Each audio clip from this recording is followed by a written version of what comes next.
Síguenos en las redes sociales. Búscanos @Sol1065 FM. Lo mejor de nuestro contenido más cerca de ti. Sol 106.5. Una estación RCC Miria. Doctor Roberto Rosario, ¿cómo está usted? Muy bien, muy bien. Gracias a ustedes por estar aquí. Tú sabes que yo tenía una relación personal con Sonia y con su hermana, pero con Sonia sobre todo, y ella con mi familia. Una noticia de verdad que bastante penosa. Aprovecho este espacio para hacerle llegar a Nuria y a toda la familia Piera mi condolencia y el afecto eterno para que tengan resignación, ¿verdad?, y fortaleza en este momento. Bueno. Doctor, hay temas que son de carácter político, pero también legal, jurídico, económico. El caso ese de los fideicomisos. La gente se pregunta en la calle qué tanto me hablan en los medios de los fideicomisos, porque es una cosa que el pueblo la entiende poco. Y a la gente, en definitiva, lo que le preocupa es que la cosa funcione y que funcionen bien, no tanto de los mecanismos cómo funciona, pero sí a la clase política, a los abogados, le preocupa, le inquietan una serie de cosas. ¿Usted qué piensa de esta cuestión del fideicomiso de Punta Catalina, que el presidente ayer le comparaba con el fideicomiso RD Vial, por ejemplo? Mira, lo primero es que yo quiero expresar que las críticas que hace la Fuerza del Pueblo, el presidente Fernández y nosotros, no son personales. Obedecen a un criterio, a un concepto que tenemos sobre la administración del Estado. Y ayer, precisamente, que estaba reunida la dirección política de Fuerza del Pueblo, tratamos todo lo que tiene que ver con el tema de la situación política y el tema de los fideicomisos. Para nosotros, este tema de toda esta discusión que se ha generado sobre el fideicomiso le brinda una oportunidad única al sistema de partidos y a la ciudadanía que no habíamos tenido en las últimas 2 décadas. Y es la posibilidad de que las fuerzas políticas puedan diferenciarse en el modelo de gobierno que desean proponerle a la ciudadanía. Para nosotros, por ejemplo, aquí se produjo una ruptura en lo que era el concepto de la democracia liberal a raíz de la caída del muro de Berlín y todo lo que fue la supuesta democratización al estilo occidental de toda esa parte de Europa del Este. Y a la entrada, a la conclusión, digamos, a la frase cumbre de la tercera ola democrática que estábamos viviendo en América. Porque a partir de ahí, en Estados Unidos, sobre todo, se desarrolló y se consolidó el liberalismo, el neoliberalismo como la corriente dominante a nivel universal, y a través de los organismos multilaterales, Banco Mundial, FMI, se quisieron llevar fórmulas a todos los países. Eso produjo también a nivel político en Estados Unidos, por ejemplo, una separación entre lo que eran las teorías del Partido Demócrata y la del Partido Republicano. El Partido Demócrata un poco inclinado a la teoría que levantaban en Europa Tony Blair y Anthony Gibbon y otros de una tercera vía. Y en América, que empezó a desarrollarse una democracia liberal, pero con un sentido más humano, que lo asumió un poco la socialdemocracia. Esa teoría básicamente lo que buscaba era reducir el tamaño del Estado, sacarlo de la administración y de la gerencia de espacios sensibles en la administración pública y de alguna manera también aumentar los ingresos por la vía de la expansión del cobro de los impuestos, no creando impuestos hacia los sectores, por ejemplo, como plantea ahora Biden, que lo que plantea no es cargar de impuestos a los más pobres, sino a las grandes corporaciones. Y entonces, sin embargo, esa corriente radical del neoliberalismo lo que plantea era expandir los impuestos hacia los sectores más vulnerables y restringir la inversión en una serie de programas sociales. Era maximización de las ganancias. De las ganancias, así mismo. Entonces, ¿qué pasa? Y de localización de los empleos. Este tema que Leonel ha denominado los fideigobiernos plantean una discusión importante sobre el tema de la administración pública. ¿Por qué fideigobierno? Bueno, Precisamente en el día de ayer me reiteraba el secretario general del partido que nosotros vamos a solicitar por escrito. A su firma, ya él me dijo que estaba consultando con el presidente del partido, le vamos a solicitar al gobierno central una información de cuántas áreas de la función pública están siendo impactadas, están siendo afectadas por programa de fideicomiso, porque aquí yo veo que hasta un programa de tilapia tiene un fideicomiso. Me acabo de enterar que aquí el entregar la revista tiene un fideicomiso, para poner un ejemplo. Y entonces son tantos fideicomisos, que se está hablando de 17 o 20 fideicomisos, que de alguna manera el tema de Punta Catalina ha sacado a relucir y ha permitido que los partidos se den cuenta que no se trata de un mecanismo puntual, no se trata de excepciones a las reglas, sino que se está convirtiendo en regla. Y por tanto está definiendo un modelo de gobierno que debe ser analizado y discutido. Por esa razón es que debemos verlo. Mira, lo primero que nosotros dijimos es que no podemos confundir la ley que hay, la ley 189-11, si no me equivoco, que fue una ley votada en el gobierno de Leonel Fernández y por el Congreso que dirigía el PLD, que es una ley dirigida básicamente al sector privado, al mercado hipotecario inmobiliario para el desarrollo, con la colaboración del sector público, de viviendas asequibles a la clase media y a la gente más humilde. Apenas ahí hay un artículo que se refiere, deja abierta la posibilidad de fideicomiso público, y en el reglamento hay un párrafo, un literal de un artículo también que trata el tema. El presidente, en nuestra opinión, no está siendo ayudado por su equipo de gobierno, quiero creer en la buena fe del presidente, no está siendo ayudado por los ministros, y por esa razón al presidente está dando informaciones que lucen contradictorias. En su discurso al país, el presidente de la República dijo, por ejemplo, y veo que hoy los periódicos lo destacan en primera plana, que él va a someter un proyecto de ley de fideicomiso público que lo va a anunciar creo que el 27 de febrero. Sí. Eso dijo, sí. Pero que el presidente para hacer eso primero tiene que retirar el que él sometió en el 2011. Es que en el 2011 el presidente de la República... En el 2011 el presidente... Perdón, 2021. El 2021, junio 2021. El presidente de la República, yo tengo en mis manos la carta de remisión y ese contrato. Es el que cursa actualmente. Cursó una propuesta, o sea, de la autoría de este gobierno. Correcto. Una propuesta de ley de fideicomiso. No, pero ese es el caso. No es Punta Catalina. No. Usted se refiere al caso del FOMPER. No. No una ley de fideicomiso. No. Para ampliar la figura que está solamente... Una ley del No, la ley... El porque el presidente presidente... una transformación... Señores, el presidente informó ayer que esta ley que va a someter está en elaboración, que se la pidió al consultor jurídico, lo de la ley de fideicomiso público, que es una iniciativa nueva. Como un marco nuevo. Como un marco nuevo. Ahora, hay una ley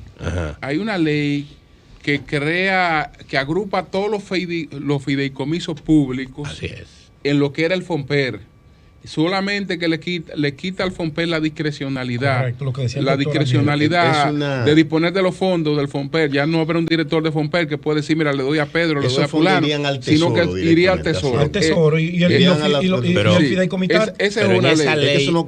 En esa ley no es un fideicomiso. Esa es una manejadora de acciones del Estado. En esa ley hay varios capítulos que establecen la institución del fideicomiso. Lo hay, sí. Lo hay en esa ley. En esa ley lo incluye, claro. Sí, lo incluye incluso como uno de los capítulos que está tratado en la ley. Yo la tengo. Sí.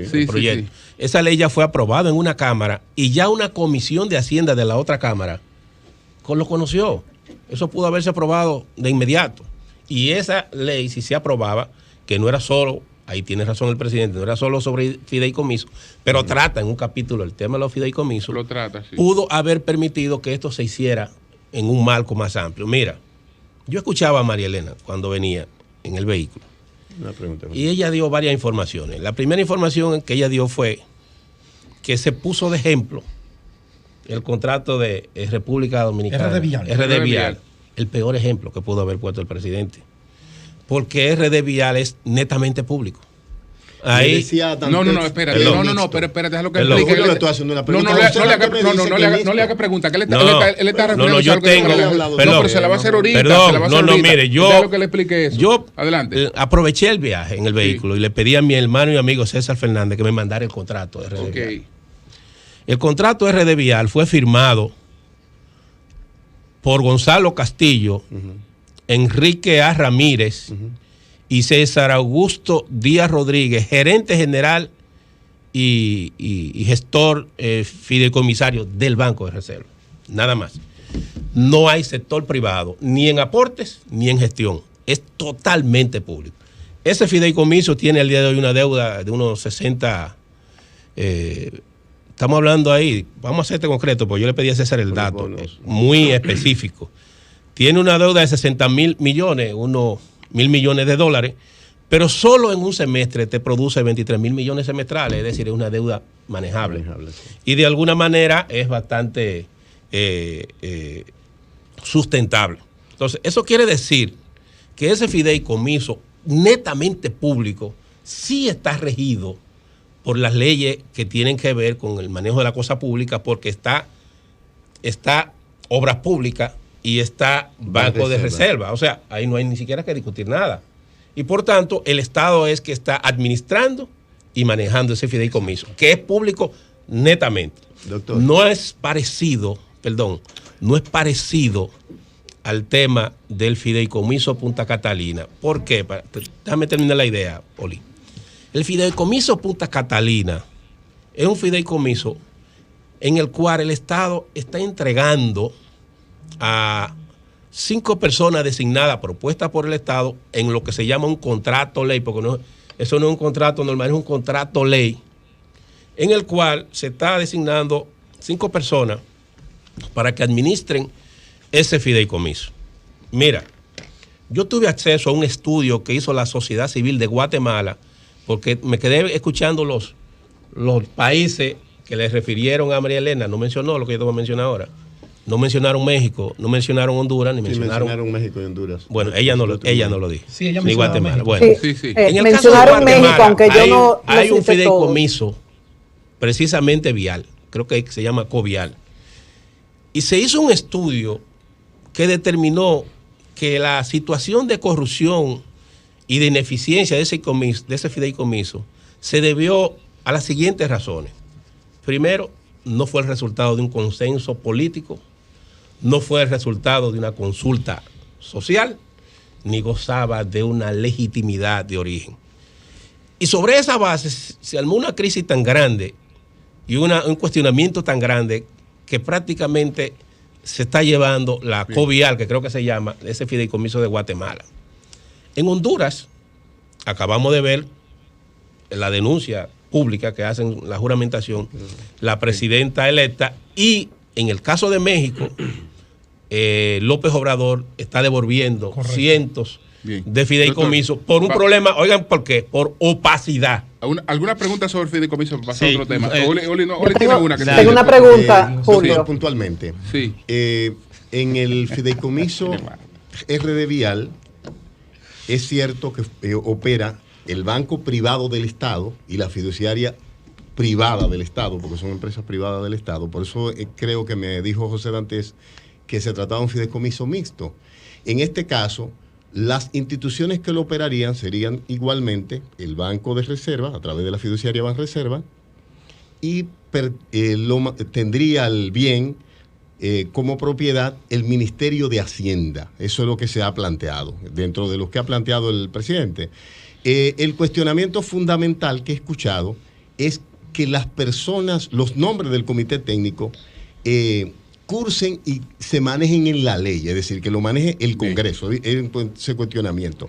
Aparte de eso, ¿qué otro elemento tendría que involucre al sector, es decir, que se vea como un traspaso al sector privado? Pero lo primero, el propio contrato establece que en uno de sus artículos, que ese comité técnico va a ser acopio de la Ley General de Compra y Contrataciones y que redactará su propio reglamento de compra. ¿Qué quiere eso decir? que va a estar exento de la aplicación de la ley de compra y contrataciones. Segundo, establece que tendrá su propio sistema de auditoría y control financiero. ¿Qué quiere decir eso? Que la Cámara de Cuentas y los organismos de control del Estado no podrán ser parte, porque además se declara que es autónomo e independiente ese fideicomiso. Y por último, y no menos importante, es que al ser un contrato ley, esos funcionarios son designados por el Congreso, podrían ser sustituidos por el Congreso, porque el contrato no dice en ninguna parte que ellos podrán ser removidos por decreto. No lo dice. Y si lo dice, agradecería que me lo busquen. Finalmente, la propia composición del equipo técnico plantea un problema de fondo que afecta al ciudadano. ¿Cuál? Que es la posibilidad de un conflicto de interés, que afecta el desenvolvimiento del fideicomiso, porque si los miembros del comité técnico están vinculados a las empresas generadoras, ellos van a ser juez y parte, porque esas empresas generadoras con ese conflicto de interés terminarán determinando el valor de lo que va a pagar cada ciudadano por la energía. Cuando las generadoras a su vez tienen el control del único bien público que produce y genera energía. Apoya el monopolio, según su criterio. Bueno, un oligopolio. Roberto Rosario, alto dirigente del partido Fuerza del Pueblo. Roberto, uno aprende muchísimo. El otro título. Ustedes, y es presidente de la Junta Central Electoral. Yo estaba aquí como dirigente político de la Fuerza del Pueblo, aunque siempre hemos sabido que ha sido dirigente político, en su ocasión dirigiendo la Junta Central Electoral. Nunca lo negué. Exacto, entonces no era escondido. Siempre lo dije. Un alto dirigente político dirigiéndolo. Como hay varios dirigentes políticos en la Junta Central ahora. Bueno, eso hay que señalarlo. Roberto, uno va aprendiendo mucho con ustedes, porque ustedes son maestros de la experiencia, el conocimiento, la práctica, eso no se improvisa. Usted está refiriendo a la privatización, y habla del neoliberalismo, tomando en cuenta que Leonel Fernández fue quien ejecutó las principales políticas neoliberales y de privatización en República Dominicana, y hoy dirige su partido. ¿De privatización? Sí, de capitalización. Le pusieron capitalización para cambiarle el nombre, pero fue de privatización de todos los recursos del Estado que tenían actividades productivas. Y fue así, eso no lo podemos decir, si lo discutimos aquí sería una ofensa a la audiencia. Tomando en cuenta que usted es parte de un partido cuyo líder es el principal promotor y ejecutor de la privatización en República Dominicana, y tomando en cuenta que los legisladores de su partido votaron por el mismo fideicomiso, con mucha experiencia, vasta experiencia de Estado, y con toda esa experiencia de Estado, votaron por el mismo fideicomiso de Punta Catalina, y tomando en cuenta que eso ya está en una mesa de diálogo, ¿cuál es la propuesta de su partido para la gestión de ese bien público? ¿Cómo usted entiende que debería gestionarse y mantenerse en el criterio, en el ámbito público, que es el consenso de todas las fuerzas sociales y políticas de este país? Mire, lo primero es que debemos aclarar que no es lo mismo privatización que capitalización. Gracias a Dios, cuando ese tema se discutió, yo era el consultor jurídico de CORDE. Y recuerdo como el día de hoy que la llamada 3C, CDA, CORDE y CDE, todos los meses lo que tenían era aburrido a este país con piquetes, huelgas, porque ni siquiera producían dinero suficiente para el pago de su nómina.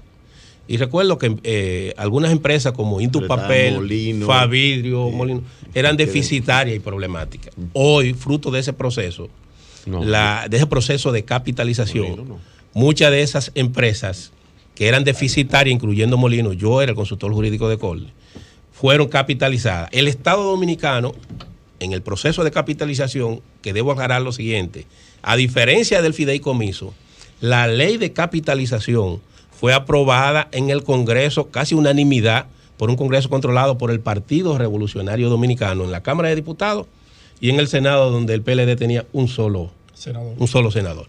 Y fue el resultado de un consenso social y un consenso político. En este caso, no es resultado de un consenso político ni de un consenso social. La discusión ha sido posterior, es decir, después de aprobarlo, la carreta, después de votarlo. La discusión ha sido después de votarlo. Sí, porque déjame decirte, eso se introdujo. Por debajo me explicaba ayer uno de los que votó. Me dijo un diputado del PRM yo no iba a votar, iba a hacer algunos cuestiones. Puedo mencionar el nombre del diputado, pero vi que todos los opositores votaron. No, oigan qué fue. Eso se yo vi puso. que todos los opositores Me votaron. explicaba ayer, incluso lo voy a explicar, me decía Rubén Maldonado, mira Roberto, lo que pasó es que la costumbre es que en la Cámara de Diputados los contratos no se mandan a comisión, generalmente eso se aprueba sin ningún problema. Y yo, la verdad es que yo no tuve oportunidad de discutir eso en la bancada ni con el partido. Y yo vi que todo el mundo estaba votando y nosotros votamos. O sea, ahí no hubo Un error. Es verdad. No, pero le estoy diciendo la verdad. Y entonces él me dijo, Ramón Ceballos me dijo, yo iba a hacer unos cuestionamientos sobre los nombres. Él dijo que tres, y en ese sentido dijo, pero no votó toda la fuerza del pueblo, votaron 3 de los diputados de la fuerza del pueblo, incluso votaron los de Alianza País. Le preguntaba cuál usted entiende que sería la salida. ¿Cuál entienden ustedes que sería la salida? Yo primero creo que esa ley tiene que ser revestida de transparencia y debe ganar la legitimidad que produzca el consenso de los partidos y las fuerzas sociales. Porque nos da la oportunidad ahora de eliminando el fideicomiso. Nos da la oportunidad. O dejándolo en fideicomiso. Es que el fideicomiso. Disculpe, el fideicomiso es público. La pregunta mía es: usted habla de la ley. ¿Se elimina el fideicomiso o se hace más transparente? La pregunta. La propuesta nuestra es que ese fideicomiso debe ser retirado.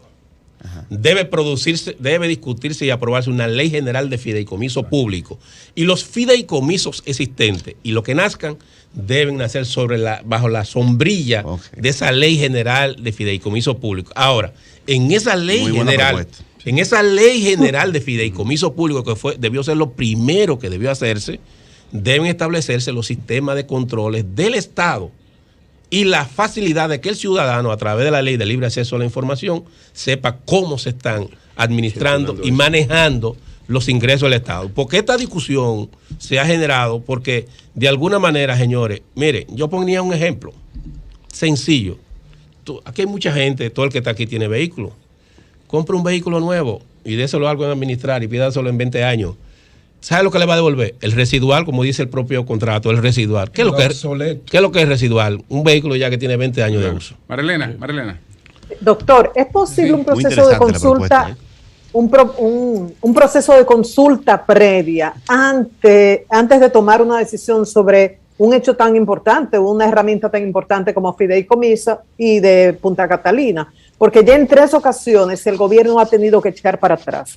En un momento dado por nuevos impuestos, en otro momento por reforma fiscal y ahora por el fideicomiso de Punta Catalina. Si uno lo va a ver con un enfoque positivo, habla de receptividad. Escúchame, María Elena, que te interrumpa, escúchame. Okay. Los aspectos que tú has señalado tienen que ver con una política de Estado neoliberal. Ahora la fuerza del pueblo parece socialista. Bueno, pero mi pregunta es la siguiente. Porque en una primera ocasión uno dice que es receptivo el gobierno, una segunda ocasión también, pero ya en una tercera uno dice no falta un proceso de consulta previa. Esto es factible. El liderazgo político nacional está preparado para reunirse y evaluar estos proyectos pensando en el interés del país y no en el interés de los partidos. Mire lo que hay. Ahí hay un mal de fondo en esa consulta previa. Aquí se firmó un pacto eléctrico, porque vamos a poner las cosas como están. Y cuando se discutió ese pacto eléctrico, las fuerzas políticas que eran opositores en ese momento se opusieron a ese pacto eléctrico.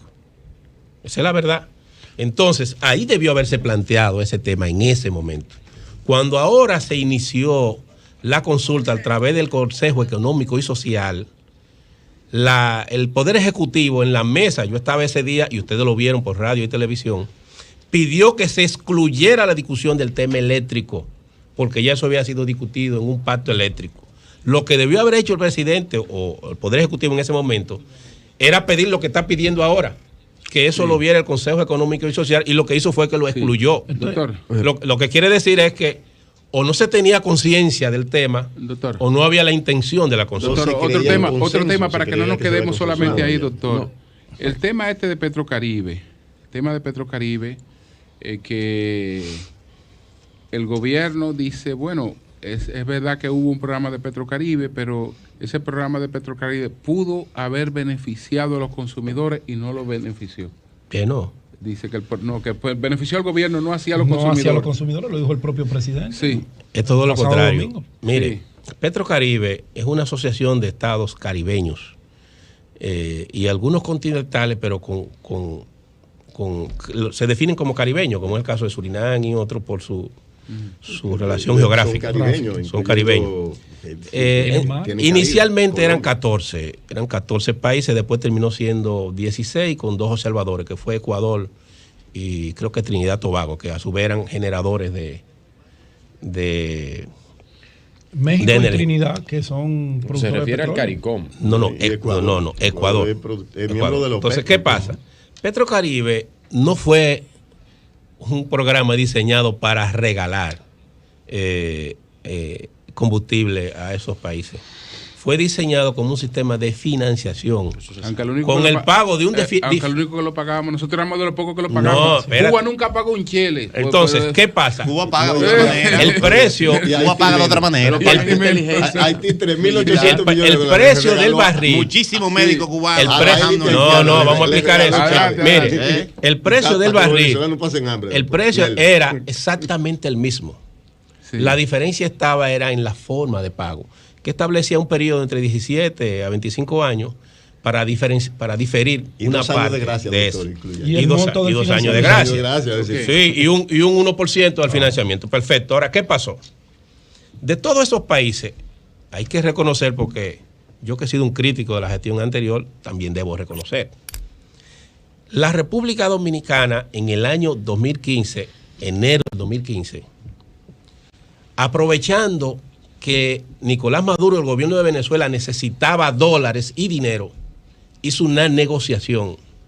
En ese momento se debían 4.000 y pico de millones 2.540 de dólares. Y la República Dominicana logró, mediante la emisión de bonos que fueron colocados en el mercado estadounidense, si no me equivoco, logró obtener 1.900 y pico de millones de dólares y pagar la deuda, no de Petrocaribe, la deuda que se tenía con Venezuela, que se tenía generada a partir del crédito por Petrocaribe. que se tenía con Venezuela, pero que como quiera hubiera que pagarla porque era una deuda por suministro Sí. de combustible. Si hubiese tenido que pagarla de inmediato, era lo mismo. Combustible a $50. Así, no, a 50 No, a dólares. $50. No, No, el combustible esa no información era es falsa. $50. No, usted está confundido con Oiga, el monto de los 50. Eran 50.000 barriles. No, diarios. perdón, no. Ahora, El doctor. financiamiento, escúcheme, esos señores, entren a Google, eso está Doctor, ahí. pero es cierto. El contrato está es público, óigame, oiga bien.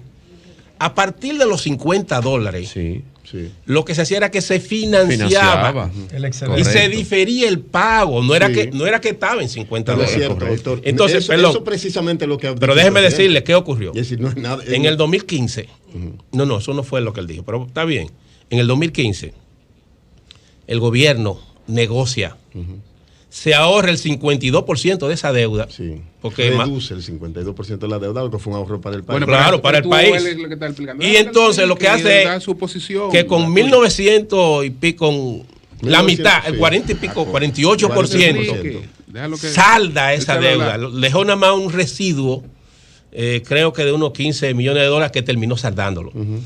Más 30 y pico de millones de pesos porque la forma de pago era la siguiente. Cuba pagaba con ayuda a través de la salud, educación y deporte. República Dominicana pagaba a través de la producción de habichuelas negras. Después terminó pagando con espagueti, Las caraotas. medicina y otros productos. Sí, Lo por la último imposibilidad fue para hacer medicina. transferencia. Incluso Nicaragua pagaba con la exportación de carne y leche. Y cada país tenía una forma diferente de cómo pagar. La República Dominicana prefirió pagar su... Tampoco disponíamos de la bichuela para pagar. Le importábamos. No esos niveles de producción. No, pero al final terminamos llevando bien. espagueti, medicina Sí, y otras importamos cosas. habichuelas para pagar. Entonces, ¿qué pasa? Pero bien, Sale más barato. Fue cumplimos. correcto el pago. Es No- decir, no conviene. ahí Entonces, coincidimos, doctor. Sin ¿qué- embargo, qué significa? pero Ahora, para qué ir- solidaria fue espérate, Venezuela que- con nuestro país. Qué bien. Ahora, Déjalo, ¿qué- por favor, que explique. ¿Qué Déjalo pasa? que explique. El presidente dice que el gobierno todavía está pagando Los intereses y la deuda que generaron los bonos. No. Porque, doctor, o los 1900. Permítame, Oli. Bueno. Y se colocaron los intereses por esos 1900. Son mayores que por los 4500. Bueno, ¿qué hacemos? ¿Te seguimos haciendo la pregunta a ti? No, me lo seguimos haciendo, pero se supone que seguimos haciendo la pregunta. No, pero estamos instruyendo a la gente. Es que tú puedes pensar distinto a él, pero él está dando su explicación. Yo estoy diciendo lo correcto. Porque se colocaron. Pero permíteme. Vamos a hacerte la pregunta a ti, David. Vamos a hacerte la pregunta. Mi hermano Eli. ¿Cómo fue el asunto? Mi hermano Eli, mire. Vamos a hacer la pregunta. Mi hermano, mire. El presidente dijo lo siguiente. Yo insisto. ¿O son gratis los bonos que yo insisto que el presidente no está siendo bien informado por sus técnicos, porque creo en la buena fe del presidente. El presidente dijo, primero, que el país pagaba a $50 y sin embargo le transfería a $70 a la población. Dijo además de eso que está pagando una deuda por los intereses generados por pagar esa deuda a Venezuela. Correcto. Y además dijo que en adición a eso había una ganancia que era el resultado de un impuesto por una ley. Tenía el diferencial estaba planteado. Entonces, ¿qué pasa? Y además el combustible se vendía al precio del mercado. Vamos a verlo de esta manera. Correcto. Si Petrocaribe no existe, la República Dominicana estaba obligada a pagar en el momento ese dinero. El total, eso es la diferencia es que cogió. Ahora los consumidores pagaban en el total como si estuviera al precio que estaba en el mercado. Te voy a explicar por qué. Y es así. Te voy a explicar por qué. Por lo mismo que este gobierno ha mantenido ese impuesto. El presidente de la República, el presidente de la República, y hay un video sobre eso, cuando compareció al Congreso, hizo una promesa de que en semanas iba a someter una ley. Ya dijo que lo iba a someter. No, yo lo tengo, yo te lo puedo presentar. Sí, él lo dijo. Donde él dijo que en semana iba a someter un proyecto de la ley de hidrocarburos. Ya esa semana van por años. Y no ha habido forma de que se someta. Ahora dijo, veo que lo dice el periódico, que va a someter. ¿Por qué? ¿Tú crees que el presidente no sabe lo que eso implica?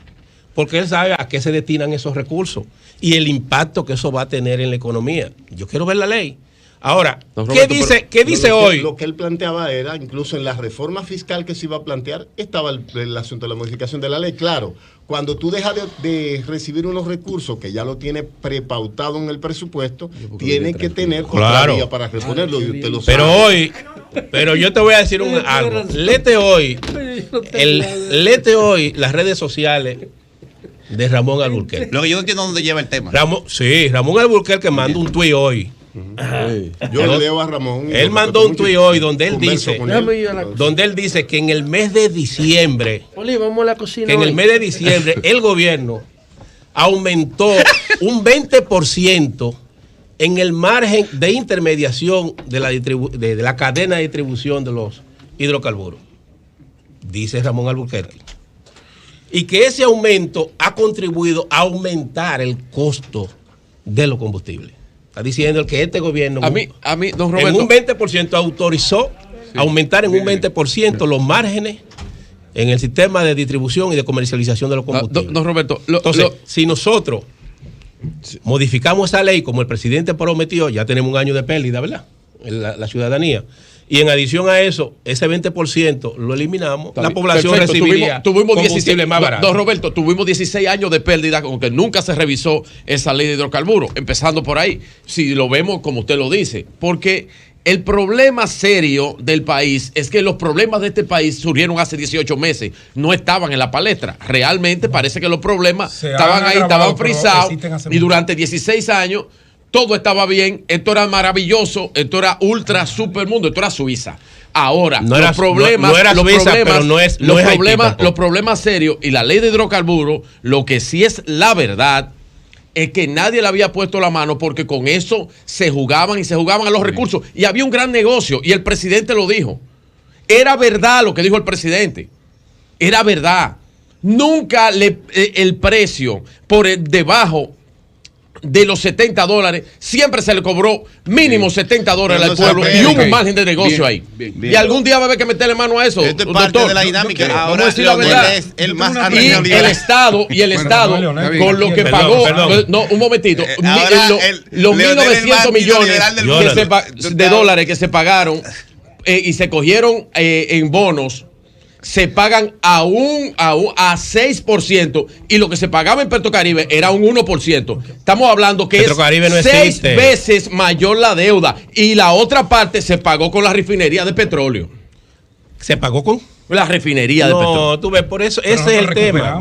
Mira, ese es el tema. No se puede desinformar. Y se recuperó. No se puede desinformar a la gente. Así dijeron. Bueno, pero usted está dando su punto de vista, yo le doy el mío. Claro, eso es desinformación. Mire, la refinería de petróleo era propiedad de la Shell Company en un 50%. El Estado Dominicano compra la refinería de petróleo en $110 millones. Muy importante. El 50%.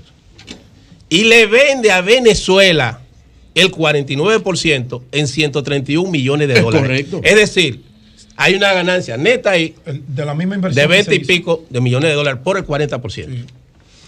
Ahora, este gobierno hace una transacción y recompra a Venezuela por 74 millones de euros, que es lo mismo que 88 millones de dólares. ¿Qué pasa? 74 millones de dólares. No, de euros, 74, 88 millones. No, gobierno. No, el de Luis fue que el de Luis Abinader. Entra a la refinería. Mire, señor, esa información está en la página. Toda la información que yo he dado hoy está en la página del gobierno. No hay, correcto. Entonces, perdón, ¿qué quiero decir? Muy importante. Ahora, ¿por qué el gobierno de Luis tuvo la ventaja de comprar en 88? Por la misma razón que tuvo Danilo de comprar la deuda. Claro, porque Venezuela necesita dólares y en esas circunstancias tuvo que vender en condiciones ventajosas para el Estado. Finalmente, doctor, eso es correcto. Ahora, yo quiero llamar la atención, escúchame, para cerrar este tema, que al final de cuentas, parte de la situación que tenemos es la irresponsabilidad en el ejercicio de la política, de los líderes políticos. Porque todos estos temas fueron denunciados. Por eso que usted dice que no, somos Suiza. No. Es que toda esta situación fue planteada y fue prometida por el Partido Revolucionario Moderno en la oposición. Y nosotros lo que estamos pidiendo es que se cumpla con lo que se prometió. Doctor, no es nada más ahí. La República Dominicana no era 8 años de gobierno. Oye, la República Dominicana no se cumplió nada de eso. La República Dominicana no era Suiza. Doctor. Pero tampoco es verdad que era tan mala, que aquí no había nada bueno. Doctor, con la modificación de la ley electoral, a usted no le gusta tratar temas de junta, pero antes de irse, con la modificación de la ley de la ley esta orgánica de la Junta, se cambió la composición, ya no son abogados los miembros de la Junta, sino que se determinó que podía ser un ingeniero en cómputo, multidisciplinario, etcétera. Entonces, los partidos se han referido a problemas y principalmente la Fuerza del Pueblo, pero los otros partidos han coincidido por lo menos en que hay problemas en el departamento de cómputo de la Junta. Cuando uno habla con gente que está ahí o que ha estado ahí, etcétera, dice, bueno, con la ley hubo un cambio.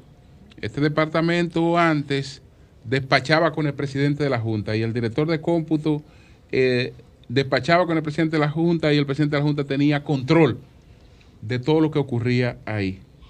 Ahora hay una miembro que es encargada del departamento de cómputo.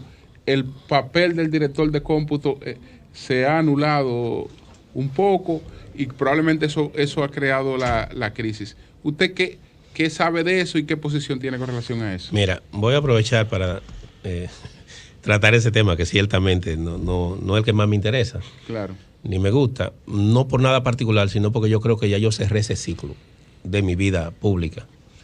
Incluso quiero informar aquí que yo formalmente le solicité a la dirección del partido que pusiera esa cartera en manos de otra persona, lo cual va a ocurrir y a mí ya se me aceptó no ser el encargado electoral de la Fuerza del Pueblo por solicitud mía. Y no es innegable que se me consulta como es normal.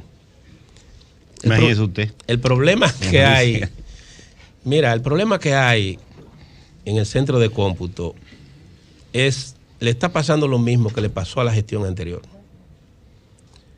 que no entienden que es una área demasiado sensible y neurálgica para estarla tocando.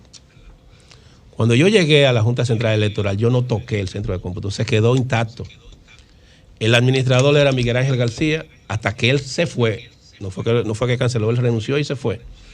Y Franklin Fría era el director informático y se respetaron. Y todos esos técnicos que están ahí tenían 10, 15 y 20 años. La mayoría venían desde la gestión de César Estrella y de Morel Cerda. Yo no quité un solo, ni puse a nadie, porque entendía que es un área que genera confianza. Y además ahí no había grandes problemas.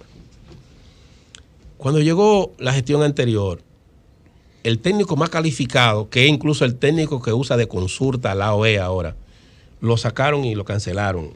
Prácticamente el pobre muchacho tuvo que irse a vivir para Miami, pero es el que va ahora a todos los países, Soler se llama, ingeniero Soler, el que la OEA utiliza como soporte técnico cuando va a las misiones de observación. Y eso trajo las consecuencias que trajo, desbarataron parte del equipo. Cuando esta gestión ha llegado, hay un grupo de técnicos especializados que se le llama programadores. Y esos técnicos se han quejado, porque yo no puedo negar que muchos se comunican con uno, de que de alguna manera no recibieron un buen trato.